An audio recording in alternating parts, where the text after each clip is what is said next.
Bonjour, bonsoir à tous et à toutes. J'espère que vous allez bien. Je suis content de vous retrouver. Merci pour votre fidélité. Merci aussi pour vos contributions et je me sens en fait très privilégié de pouvoir m'adresser à vous tous et à vous toutes.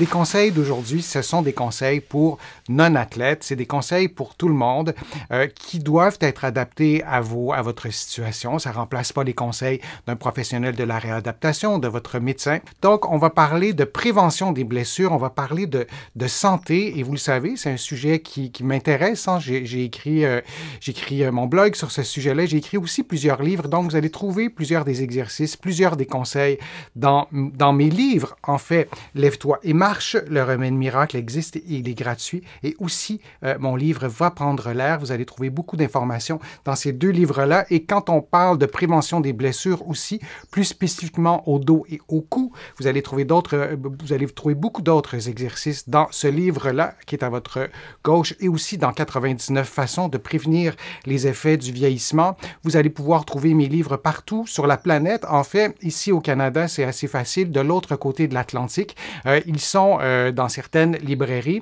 et ils sont systématiquement à la Librairie du Québec à Paris pour ceux qui sont en France ou en Europe ou dans le nord de l'Afrique parce que je crois que la Librairie du Québec à Paris vous propose la livraison.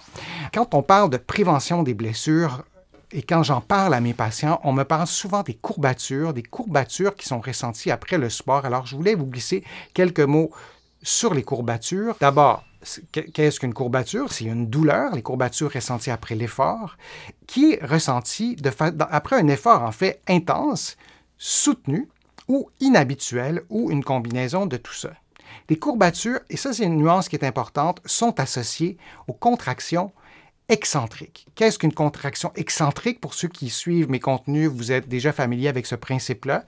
Votre muscle, et incluant votre fuseau neuromusculaire, votre muscle se contracte durant une contraction excentrique pendant que votre muscle s'allonge. Vous êtes peut-être en position assise, alors je vous demanderai de déplier votre coude et de tenir un objet, ou imaginez que vous tenez un objet et pliez votre coude. Votre biceps va se contracter et votre biceps s'est raccourci, probablement que votre muscle a pris un certain volume, disons, en pliant votre coude.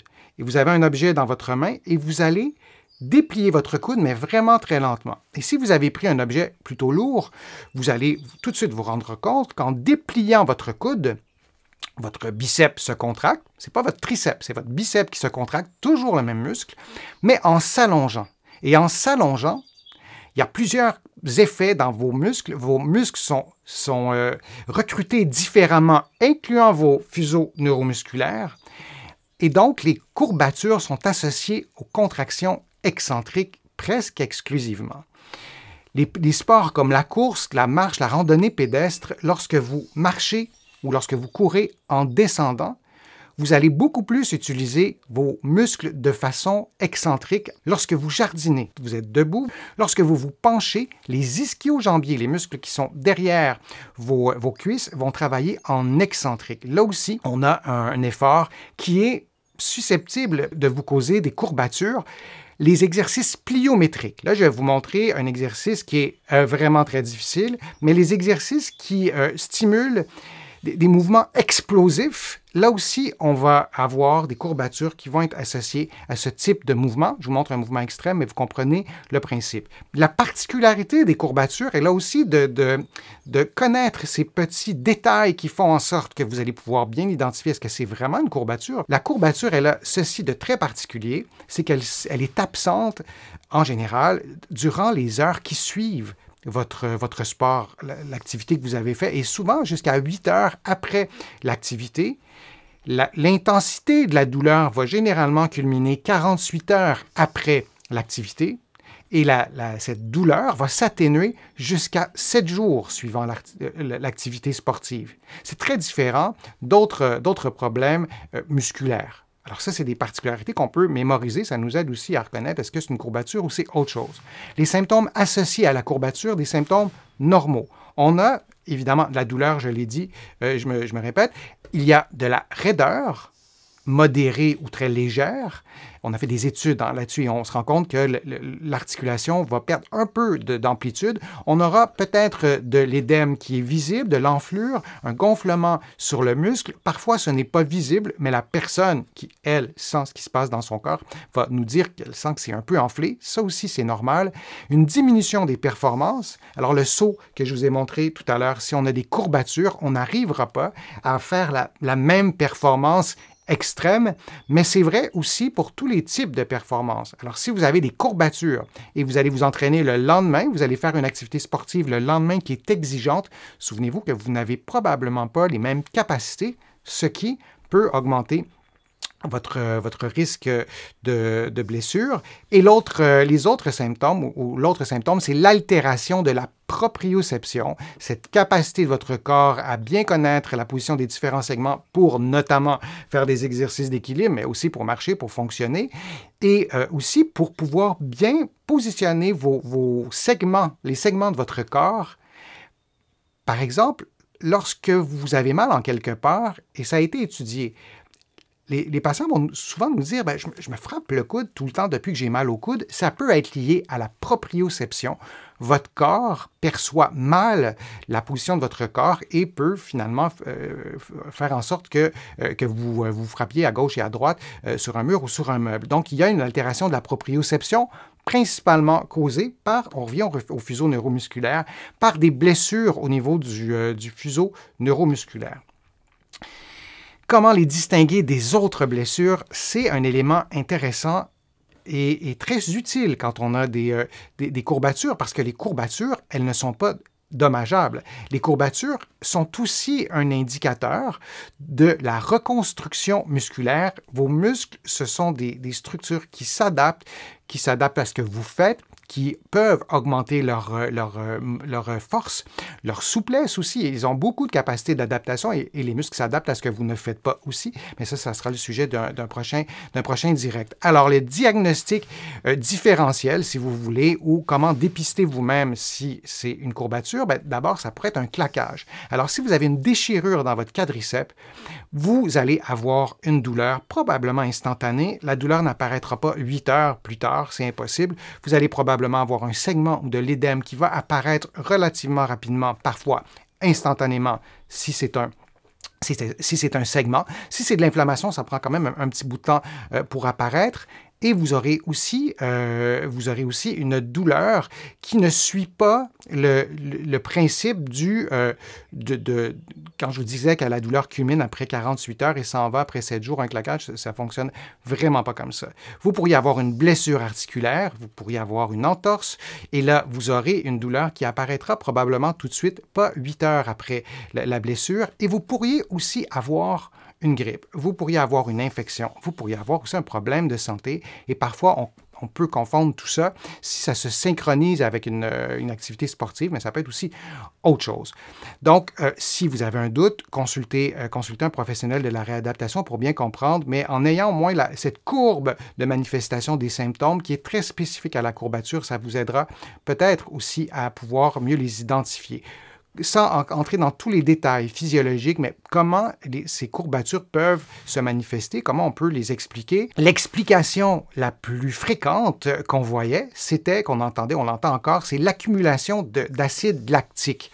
Lorsque vos muscles se contractent et produisent du lactate, et différemment selon le type de contraction, l'intensité, c'est vraiment très complexe, mais donc le lactate, ou disons l'acide lactique pour aujourd'hui, est associé à une certaine douleur lorsque nos muscles en fabriquent. Par contre, cette hypothèse de l'accumulation de l'acide lactique qui cause ces courbatures a été démolie plusieurs fois pour plusieurs raisons, notamment la synchronicité ou le moment pendant lequel la concentration d'acide lactique est la plus élevée, ne correspond pas au moment où les courbatures sont les plus douloureuses. Et on produit de l'acide lactique aussi lors de contractions concentriques et pourtant, les contractions concentriques ne sont pas associées aux courbatures. On a associé les courbatures à l'inflammation, et là, cette hypothèse-là tient la route, et les mécanismes inflammatoires sont complexes et il y aurait une cascade biochimique qui expliquerait pourquoi l'inflammation, les processus inflammatoires d'une courbature durent plus que 3 heures. Dans les autres hypothèses, il pourrait y avoir une atteinte des tissus conjonctifs, des fascias. Et il y a une autre hypothèse aussi qui est intéressante, c'est une atteinte du système nerveux. Je reviens encore aux fuseaux neuromusculaires. Donc, ces fuseaux neuromusculaires-là seraient blessés, j'allais dire positivement, dans une blessure que le muscle peut gérer lui-même, et il y aurait une inhibition réflexe par le système sympathique qui fait en sorte que vous ne sentirez pas la douleur au début, et ensuite, on aura cette cascade de douleurs, disons, qui serait liée, très étroitement liée au système nerveux. Dernière chose sur les courbatures, et c'est vrai aussi sur la période d'échauffement, les études qui ont été faites sur l'efficacité des périodes d'échauffement. Il y a un immense bémol. Les études ont été faites sur des hommes jeunes, souvent moins de 30 ans, souvent moins de 25 ans, en parfaite santé bien souvent. En plus, ces études ont été faites sur des petits échantillons, parfois moins de 15 personnes. Alors, les preuves, la robustesse de ces preuves n'est pas très élevée. Alors, on ne peut pas être certain que tout fonctionne pour tout le monde et aussi, on n'oublie pas les femmes et la façon de gérer la douleur, d'analyser la douleur, je parle du cerveau, la façon du cerveau d'analyser la douleur diffère chez les femmes et chez les hommes. Donc là aussi, on a très peu d'études. Ce serait bien aussi qu'on en fasse des études plus détaillées et aussi chez des personnes qui sont en moins bonne santé. On n'est pas tous des athlètes et parfois, ce que des athlètes peuvent faire, c'est parfois des choses irréalisables pour monsieur et madame tout le monde. Alors, on a terminé le direct. Je vous remercie de votre attention. Je vous remercie aussi de vos contributions. Je vous le dis chaque fois, sans vos contributions, ce serait impossible pour moi de vous offrir tous ces contenus. Il y a une nouvelle façon de contribuer sur YouTube. Et en fait, je ne sais pas si on voit tous le même mot. Il y a comme un petit j'aime, le bouton j'aime que vous pouvez cliquer et sur mon YouTube à moi, en tout cas, c'est écrit « Merci » dans un cœur. Vous pourrez me dire si c'est la même chose. En anglais, on parle de « Super Thanks ». Je ne sais pas si c'est la même chose de votre côté. Vous pourrez me le dire. Donc, vous pouvez contribuer aussi en cliquant sur ce bouton. Vous pouvez aller sur mon site web, le www.denisfortier.ca et vous allez aussi trouver d'autres façons de contribuer, des contributions financières, mais aussi par des clics. Et je vous le dis, ça permet vraiment de pouvoir continuer à vous proposer autant de contenu. Je vous invite aussi à vous abonner à mon infolettre sur mon site web. C'est gratuit, évidemment. Et il y a des courriels thématiques auxquels vous pouvez vous abonner.